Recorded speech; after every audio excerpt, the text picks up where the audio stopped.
السلام علیکم ورحمۃ اللہ وبرکاتہ۔ یہ ہماری دوسری ویڈیو ہے۔ پہلی ویڈیو کے اندر محرم الحرام کی عزت و عظمت اور فضیلت کے تعلق سے چند باتیں آئی تھیں۔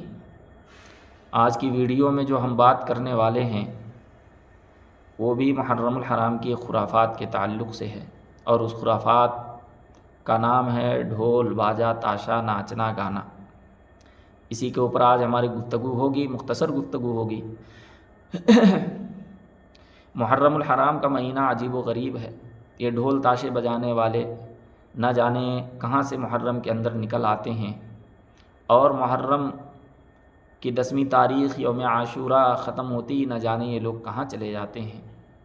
ان کو آسمان کھا جاتا ہے یا زمین نکل جاتی ہے، کچھ پتہ نہیں چلتا۔ ان کی مثال ایسی ہی ہے جیسے برساتی میڈکوں کی ہوتی ہے کہ جب بارش ہوتی ہے تب وہ ٹر ٹر کرتے ہوئے سنائی دیتے ہیں، اور جیسے ہی بارش ختم ہوتی ہے اس کا پانی جو جمع ہوا گڈھوں میں ہوتا ہے وہ ختم ہوتا ہے، میڈک بھی ختم ہو جاتے ہیں۔ اسی طرح ان محرم کے محبین کی ہے، محرم کے اندر ناچنے گانے بجانے والوں کی ہے۔ نبی پاک صلی اللہ علیہ وسلم کی حدیث ہے کہ یہ ناچ گانے باجے اس کے جتنے بھی آلات اور سامان ہوتے ہیں میں اسی کو ختم کرنے کے لیے نبی بنا کر بھیجا گیا ہوں۔ نبی پاک صلی اللہ علیہ وسلم کی شریعت میں ناچ گانا نام کی کوئی چیز نہیں ہے، اس طرح کی انجوائمنٹ کی کوئی چیز نہیں ہے، نہ خوشی کے موقع پر نہ غم کے موقع پر۔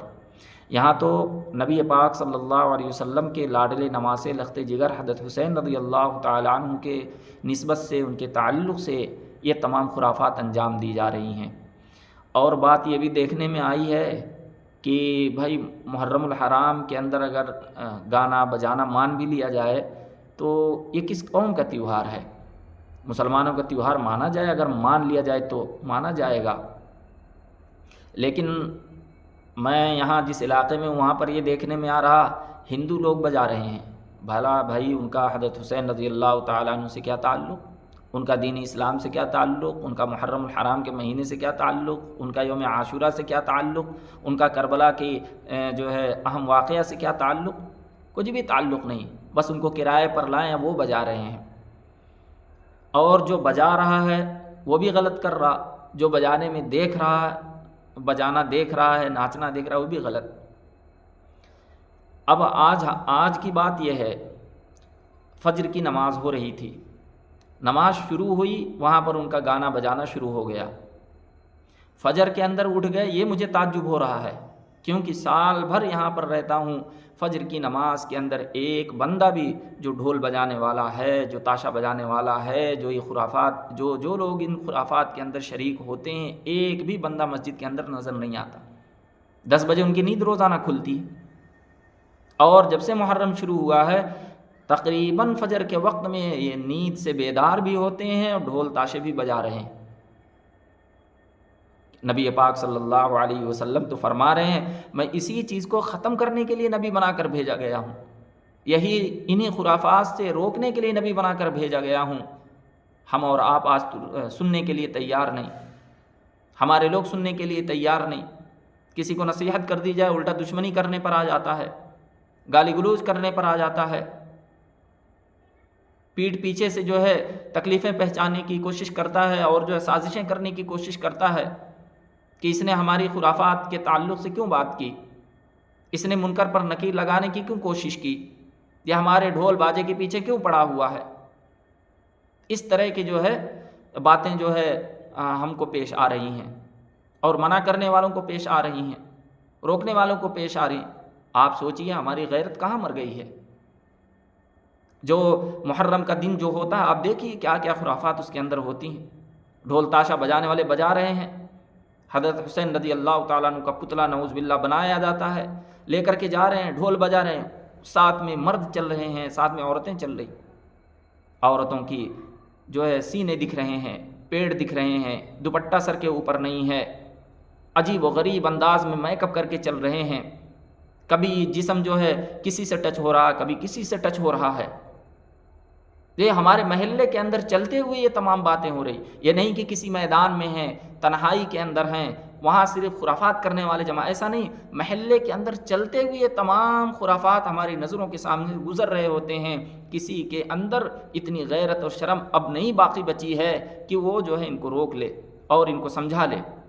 یہ لوگ کون ہیں؟ یہ سب ہمارے بھائی ہی ہیں، ہماری بہنیں ہیں، کسی کی چاچی، کسی کی بیٹی، کسی کی بہن، کسی کی بیوی ہے، کسی کی ماں۔ پہلے مسلمانوں میں غیرت ہوتی تھی، عورت جو ہے بغیر برقعے کے، بغیر حجاب کے کیسے جو ہے سڑک پر نکل سکتی ہے، مردوں سے کیسے اس کا جسم ٹچ ہو سکتا ہے، اس کا پیٹ کیسے دکھ سکتا ہے اور دوسرے کی نظر کیسے اس پر پڑ سکتی ہے۔ یہ بہت غیرت کا مسئلہ تھا پہلے۔ مسلم شریف کے اندر ایک روایت ہے، وہ روایت عرض کر کے میں بات کو ختم کروں گا۔ ایک عورت تھی، اس کو مرگی کا دورہ پڑ جایا کرتا تھا۔ جب دورہ پڑ جاتا تھا بیچاری گر جاتی تھی اور سطر اس کا کھل جایا کرتا تھا، کیونکہ جب وہ غش کھا کر گرتی تھی، دورہ پڑ کر کے گرتی تھی تو اس کو اپنا ہوش و حواس نہیں رہتا تھا، بیچاری برہنہ ہو جایا کرتی تھی۔ نبی پاک صلی اللہ علیہ وسلم کی خدمت میں حاضر ہوئی اور اس نے عرض کیا، اللہ کے رسول صلی اللہ علیہ وسلم، مجھے مرگی کا دورہ پڑ جایا کرتا ہے، آپ اللہ تبارک و تعالیٰ سے دعا فرما دیں کہ میری یہ تکلیف، میری یہ مصیبت دور ہو جائے۔ نبی پاک صلی اللہ علیہ وسلم نے ارشاد فرمایا، اگر تو صبر کر لے، جو یہ مرگی کا دورہ ہے، اگر تو اس مصیبت کو، اس تکلیف کو برداشت کر لے تو اللہ کے پاس اس کا بہت بڑا اجر ہے۔ تو اس نے کہا، اے اللہ کے نبی صلی اللہ علیہ وسلم، اگر تو چاہے تو میں دعا کر دیتا ہوں۔ اس نے عرض کیا کہ حضور، انشاءاللہ میں صبر کرتی ہوں، اللہ تعالیٰ سے میں اس کا بہترین بدلہ لوں گی، لیکن میں ایک بات آپ کے سامنے پیش کرنا چاہتی ہوں۔ نبی پاک صلی اللہ علیہ وسلم نے فرمایا، ضرور عرض کیجیے۔ عورت نے کہا، اللہ کے نبی صلی اللہ علیہ وسلم، میں مرگی والا جو دورہ ہے، اس بیماری پر، اس تکلیف پر میں تو صبر کروں گی، اللہ سے اس کا بدلہ لوں گی، لیکن مرگی کا دورہ جب مجھے پڑتا ہے، جب مجھے ہوش و حواس نہیں ہوتا ہے، جب میں گر جاتی ہوں، اس کے بعد میں برہنہ ہو جاتی ہوں اور میرا سطر کھل جاتا ہے، آپ اللہ سے دعا کیجئے کہ ایسی حالت میں، یعنی مرگی کے دورے پن کی حالت میں میرا سطر نہ کھلے۔ نبی پاک صلی اللہ علیہ وسلم نے اس کے لیے دعا فرما دی۔ وہ بیمار عورت ہے، اپنی بیماری پر اسے صبر ہے، اس کو برداشت کرنے کے لیے تیار ہے، لیکن وہ سطر دکھانے کے لیے تیار نہیں ہے۔ حالانکہ مرگی کے دورے میں آدمی اپنے ہوش و حواس میں نہیں رہتا، ہوش و حواس میں نہیں ہے، پھر بھی بے پردہ ہونے کے لیے وہ تیار نہیں ہے۔ ہماری عورتیں، ہماری مائیں، ہماری بہنیں، یہ تمام کے تمام ہوش و حواس میں بے پردہ ہوتی ہیں۔ یہ تمام چیز محرم کے نام پر ہو رہی ہے، یہ تمام خرافات محرم کے نام پر ہو رہا ہے، اور ہم دیکھ رہے ہیں تمام کے تمام لوگ جو ہے جیسے کچھ ہو ہی نہیں رہا ہے، معاشرے کے اندر سب اچھا چل رہا ہے، سب کے سب جو ہے جو اس کے اندر شریک ہوتے ہیں وہ تو ہیں ہی مجرم، جو اس کے اوپر خاموش رہتے ہیں یا جو ہے اس برائی کو دور کر سکتے ہیں، نہیں دور کر رہے ہیں، ان کی بھی پکڑ ہونے والی، وہ بھی برابر کے اس گناہ کے اندر شریک ہیں۔ اللہ تعالی ہمیں اس لعنت سے محفوظ رکھے۔ ناچ رہے ہیں، گا رہے ہیں، ہماری بچیاں، ہماری عورتیں، یہ ناچنے والی قوم ہے ہم، اسی سے تو ہمارے نبی نے ہم کو نکالا ہے، اسی گندے کاموں سے اللہ کے نبی صلی اللہ علیہ وسلم نے ہم کو بچایا ہے۔ صاف ستھرے ماحول نبی پاک صلی اللہ علیہ وسلم نے اپنی تعلیمات کا ہمیں عطا کیا ہے۔ اب کسے بولا جائے، کسے سمجھایا جائے؟ اب میں ایک برائی پر بول رہا ہوں، اس کو لے جا کر کے حضرت حسین رضی اللہ تعالیٰ عنہ کی محبت پر فٹ کر کے اس کی مخالفت کی جائے گی۔ جس کو جو کرنا ہے کرو، جس کو جو بولنا ہے بولو، لیکن یہ جو گناہ ہو رہا، یہ جو گڑبڑی ہو رہی، یہ جو مسلمان بجا رہا، یہ جو مسلمان ناچ رہا، یہ جو مسلمان گا رہا، یہ جو مسلمان کی عورتیں ڈانس کر رہی، بے پردہ ہو کر کے جو ہے باہر نکل رہی ہیں، بہرحال یہ گناہ ہے، اس پر پکڑ ہے۔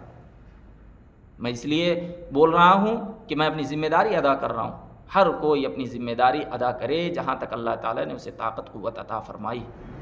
اللہ تبارک و تعالیٰ ہمیں ہر طرح کی خرافات سے بچنے کی توفیق نصیب فرمائے۔ انشاءاللہ کوئی اور بات یاد آئی تو آئندہ کی ویڈیو میں عرض کی جائے گی۔ والسلام علیکم۔